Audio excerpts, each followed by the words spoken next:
Dan sesuatu menyertai kadang berbeda, kekuatan yang ada pada seperti api, tak dapat membakar. Nabi Ibrahim ambil masukkan dalam api oleh Raja Namrud, tapi api menjadi dingin. Ya naru kuni bardanan wa salaman ala Ibrahim, dingin. Jadi panas dinginnya itu tergantung Allah. Api ya jadi dingin, macam mana? Nah, jadi bisa rasa panas, bisa rasa dingin dengan izin Allah. Makanya Allah tidak akan memasukkan orang mukmin ke dalam neraka. Apa sebab? Tetap dinginnya bagi dia. Nah, jangan khawatir. Siapa yang mukmin dilempar ke neraka pun tak pengaruh. Sakit itu Allah yang buat, bukan api. Abu Yazid berkata, kalaulah seandainya murid aku satu pun masih ada dibakar di neraka Jahannam, aku turun ngambil yang kata dia. Berarti kan tak panas pak. Aku turun ngambil dia kata dia. Itu artinya apa? Ada pembelaan nanti dari guru ulama kepada orang-orang yang dekat dengan dia. Begitu juga syafaat Nabi kita Muhammad sallallahu alaihi wasallam.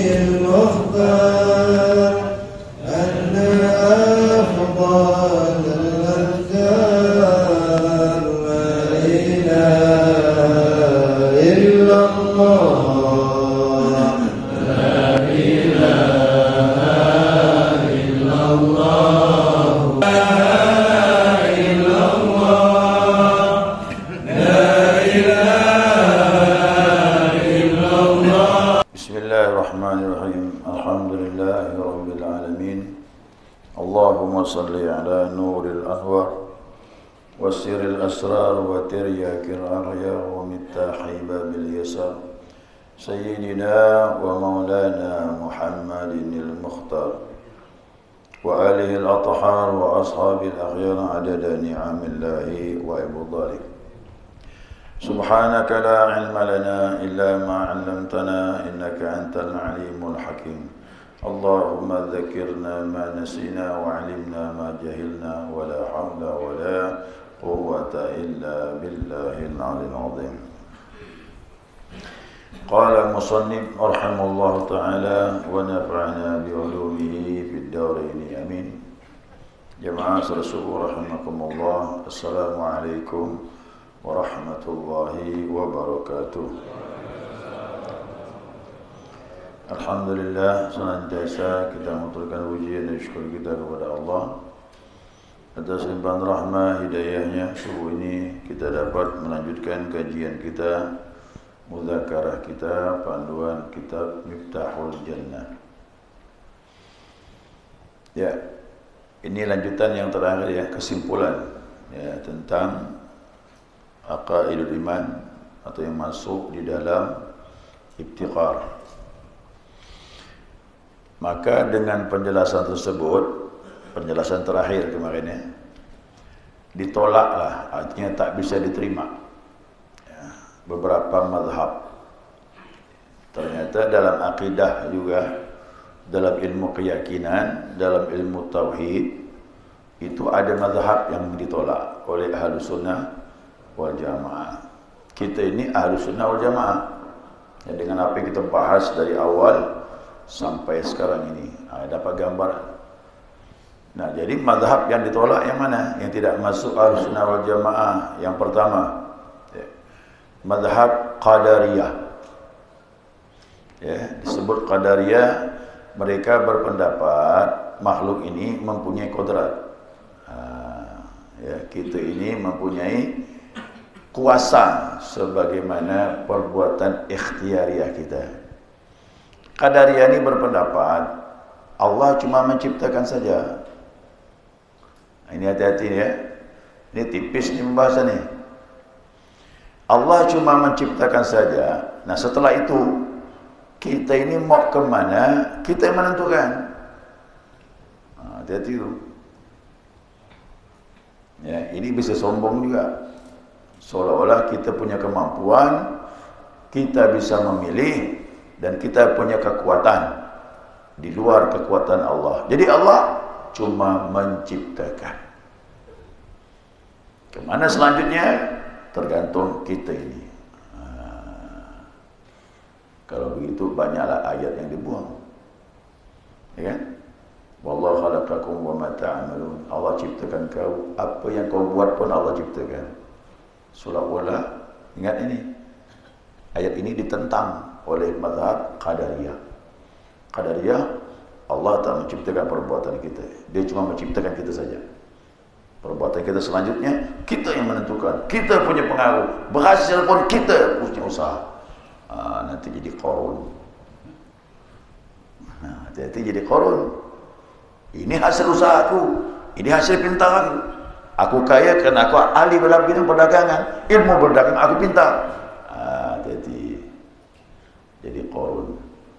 Nanti ditelan tanah, nanti masuk dalam tanah. Ya. Tapi ingat, kita pun pada akhirnya masuk dalam tanah. Nanti ditanya malaikat, kau punya usaha, kau menentukan, kau yang pintar, kata Allah. Baru sadar begitu. Aku bodoh ya Allah, aku lemah, ilmu aku dari Engkau, kekuatan aku dari Engkau. Baru sadar, baru faham makna la haula wala, baru nak ngamalkan dalam kubur. Dalam kubur pun ada amalkan la haula wala quwwata illa billah. Waktu di dunia dulu seolah-olah tu punya dia kekuatan tu. Hati-hati, jangan sampai kita termasuk paham Qadariyah ni. Ya, ini banyak orang sombong paham ini. Yang kedua, termasuk ditolak juga mazhab falsafah atau filsafat. Ingat ya, ini filsafat Yunani. Ya, Zoroaster, Aristoteles dan sebagainya.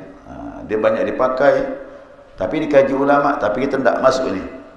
Beda dengan filsafat Islam. Filsafat Islam itu dia kembali kepada akidah, tauhid. Dia tidak akan bertentangan dengan Al-Quran dan hadis Nabi Muhammad SAW. Jadi Islam juga punya filsafat, tapi filsafat dia tak keluar rel dari akidah Ahlussunnah wal Jamaah. Ya. Ini mazhab filsafat Yunani ini. Dia berpendapat apa?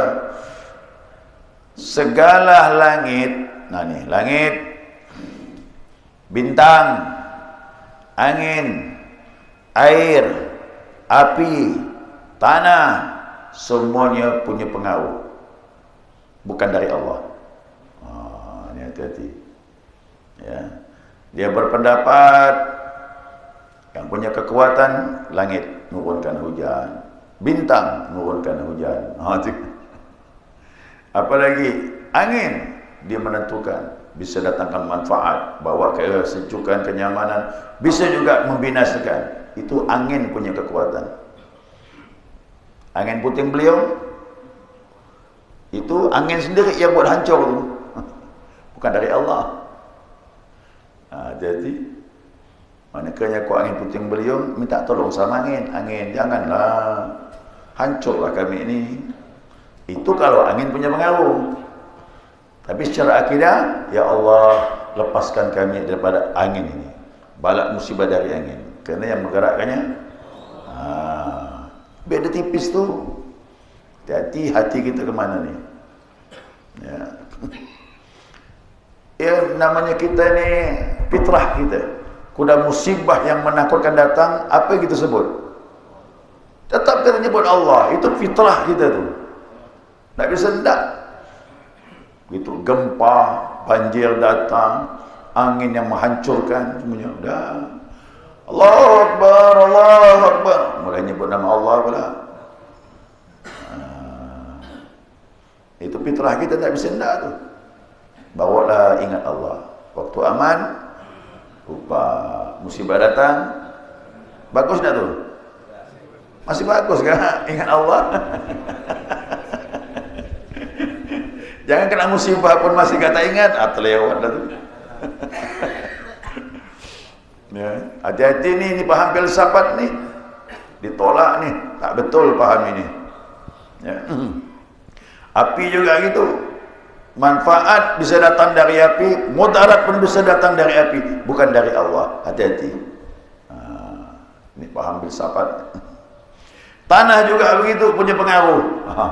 Apa tuh? Tanah tuh dia gempa, koyak. Itu kekuatan tanah, kata dia. Atau lebih manfaat, tanam bibit tumbuh. Yang menumbuhkan tanah, kata dia, bukan Allah.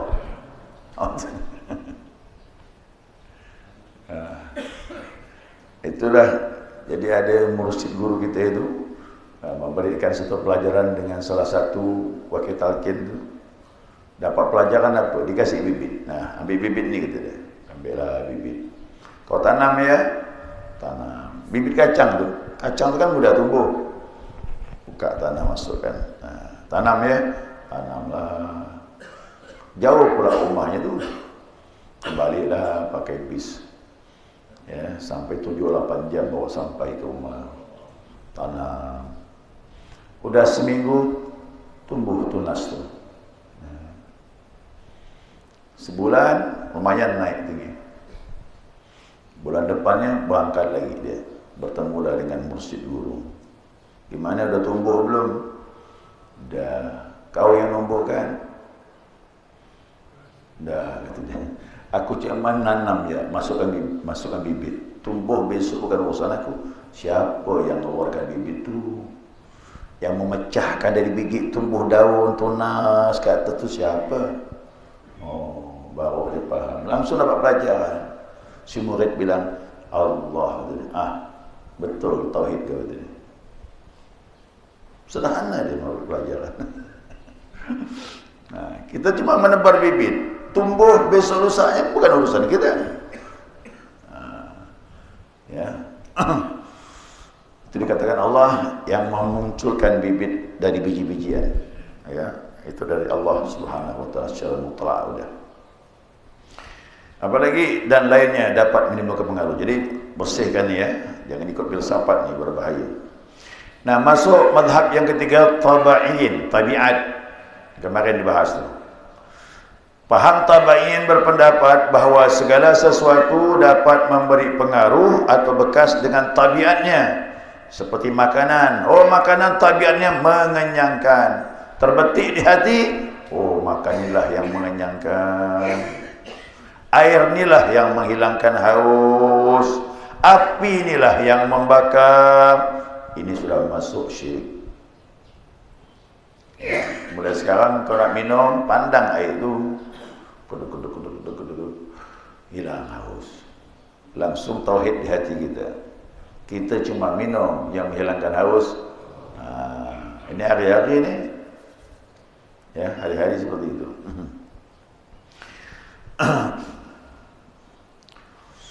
Nah, bermula mereka mengiktikadkan bahawa makhluk ini memberi pengaruh di dalam perbuatannya. Itu paham dia ni. Yang tiga-tiga ni tadi ni. Qadariyahnya, filsafatnya, tabaiyinnya. Dia berpendapat makhluk ini memberi pengaruh dan perbuatannya.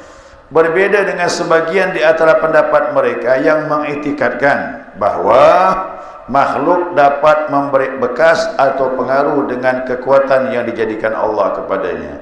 Ini yang lebih berbahaya lagi nih. Yang kemarin, saya tidak mengiktikadkan makanan mengenyangkan, dah.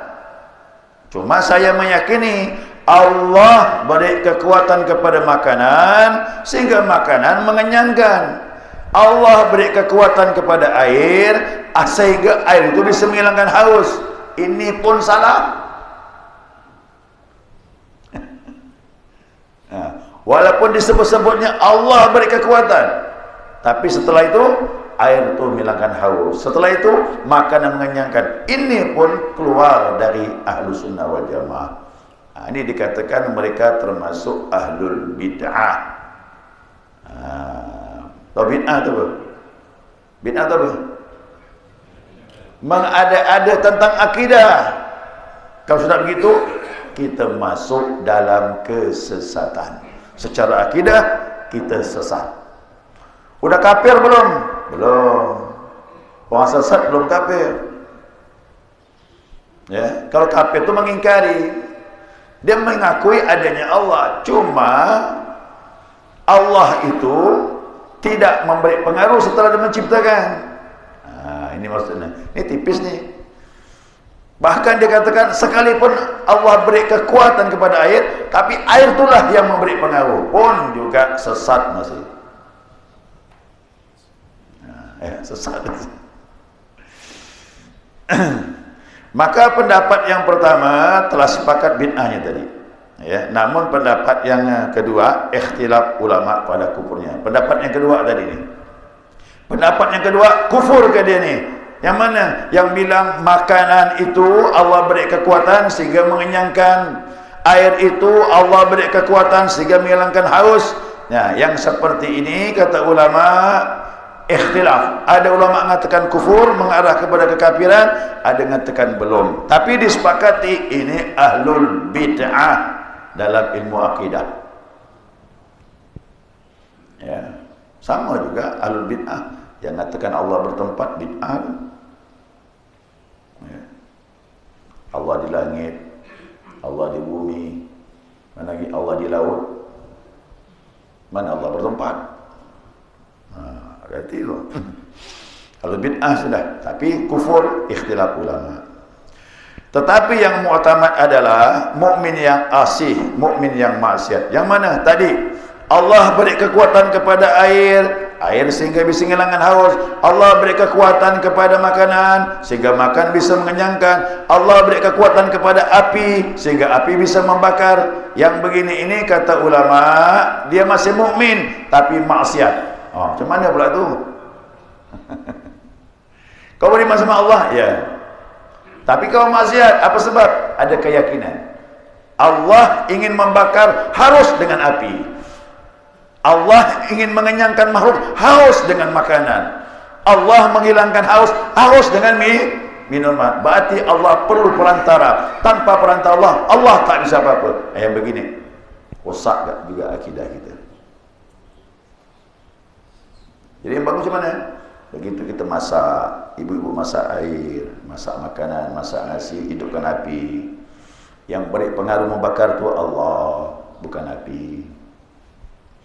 Bapak ibu makan, yang mengenyangkan Allah. Minum hilang haus, yang menghilangkan haus, itu akidah yang bersih lah.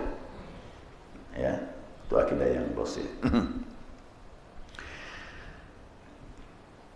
Dan mereka ini mengikuti mazhab falsafah yang masih banyak tergolong ammatul mukminin. Nah, orang mukmin kebanyakan begini lah ni. Ya, orang mukmin kebanyakan seperti ini dia.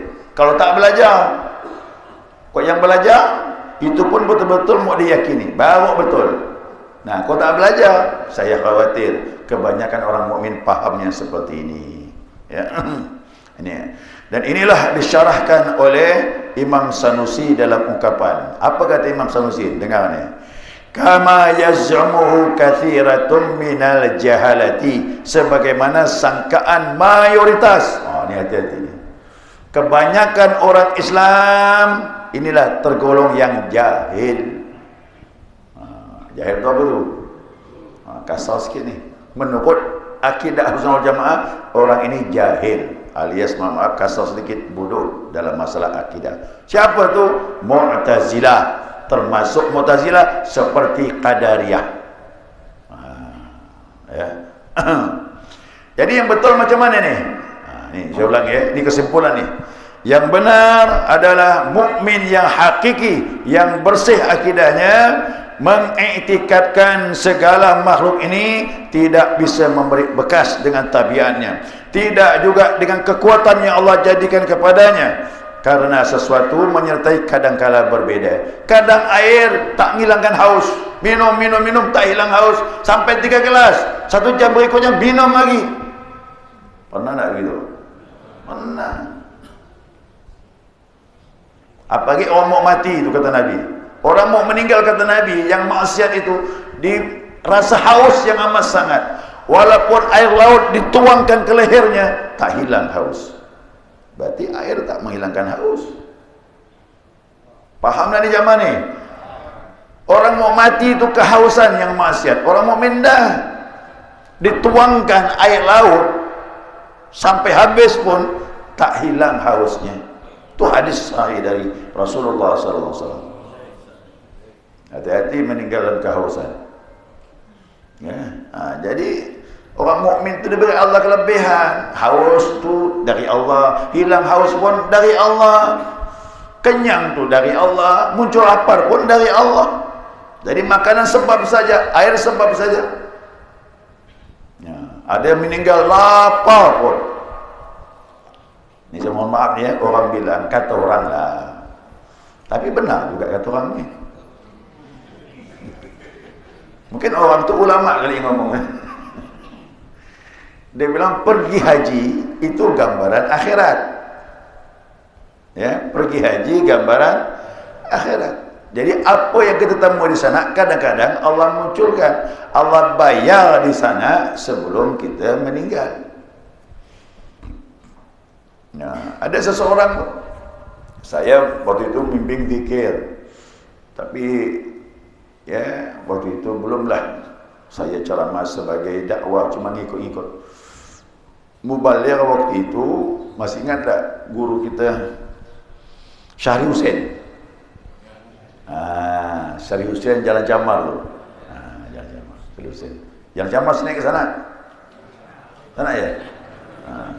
Tak tahu ni, Pemda ni kompleknya agak bingung kita ni. Mana? Jalan Jamal ni mana? Sana ya? Baik. Nah, di Jalan Jamal tu Syahri Hussein, dah tua dia tu kan, tapi sering masuk TPRI waktu itu. Ya. Waktu itu saya sama Ustaz Noh, guru kami itu, pergilah di Gertak Kuning tu. Pas manakib datang Syahri Hussein tu untuk menyampaikan ceramah. Kami datang. Jadi orang di Kampung Arang tu, Gertak Kuning tu ramai. Petua-petua datang, tokoh-tokoh haji-haji yang senior-senior tu yang dah lanjut umur datang semuanya, alhamdulillah. Nah, dia nyampaikanlah tausiah Pak Syahri Hussein tadi. Saya ini duduk ada dengan orang haji juga. Begitu dia buka botol air aqua semua. Dia siap air botol aqua, minum. Tak lama sedang ceramah tu 10 minit 5 menit ambil lagi. No. Benar, samping saya. Saya pun heran. Selesai ceramah tu, sebotol tu habis. Minta lagi dia. Ngomong-ngomong tambah sebotol. Anak bawakan. Dia yang buat saya bingung, tak haus benar dekat orang tua ni. Heran saya. Selesailah daripada acara tersebut, saya ngomong sama ipar dia ni. Ipar dia tu dekat sama saya. Saya bilang, haus benar nak Pak Haji tu. Saya bilang, senyum je ipar ni. Sakit ke beliau tu? Dah, kata dia. Itu semenjak balik haji, kata dia. Semenjak balik haji sampai sekarang begitulah minum. Kehausan terus. Itu kan tak normal tu Pak. Mana normal begitu? 1 jam ya orang ceramah sebotol ni habis.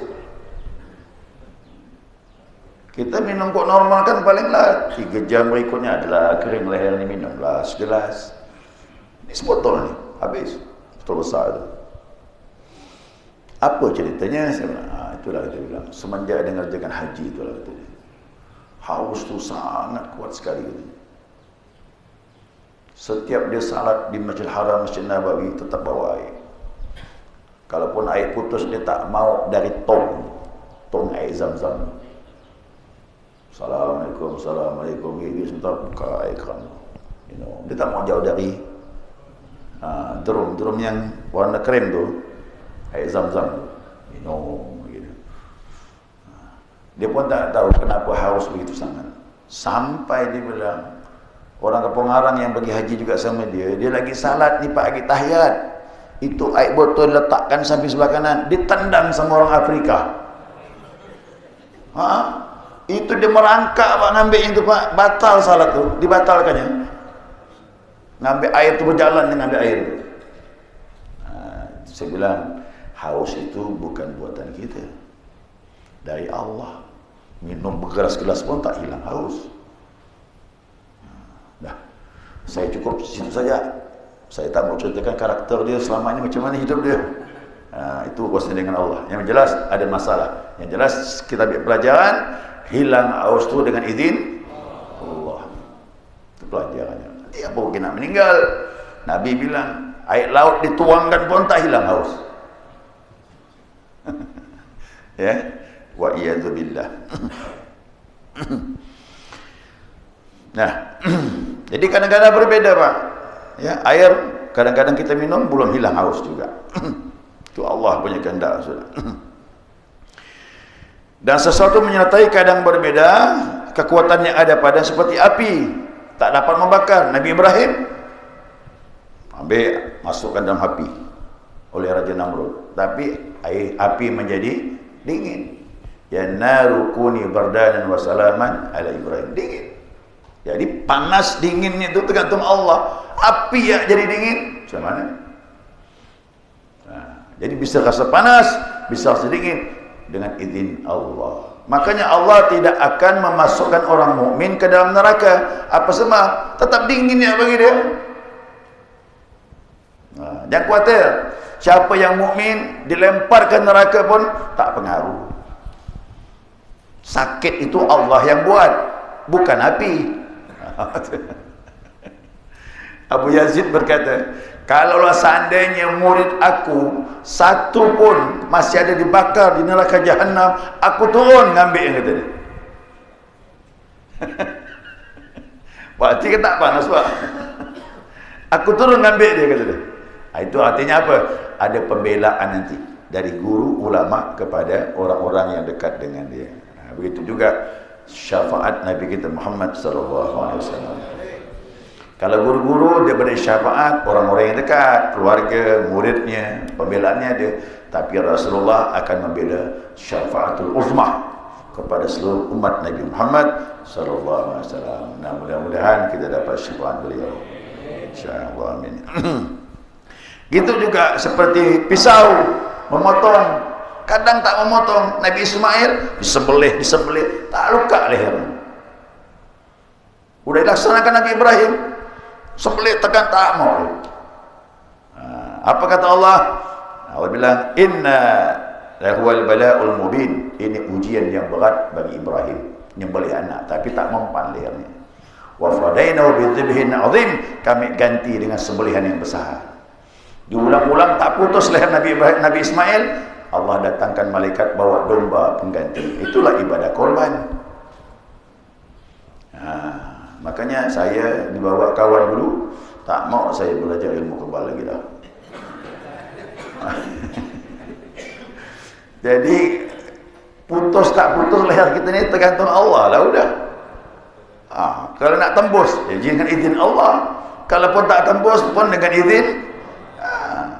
Kawan saya dulu belajar ilmu kebal, matinya di senjata tajam.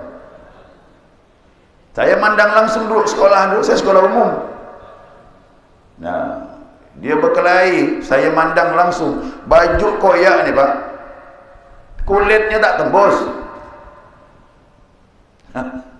Koyak tak tembus. Tapi setelah saya tamat SMA tu, saya dapat berita 2 tahun berikutnya mati di pasar tu. Tembus pun, Pak.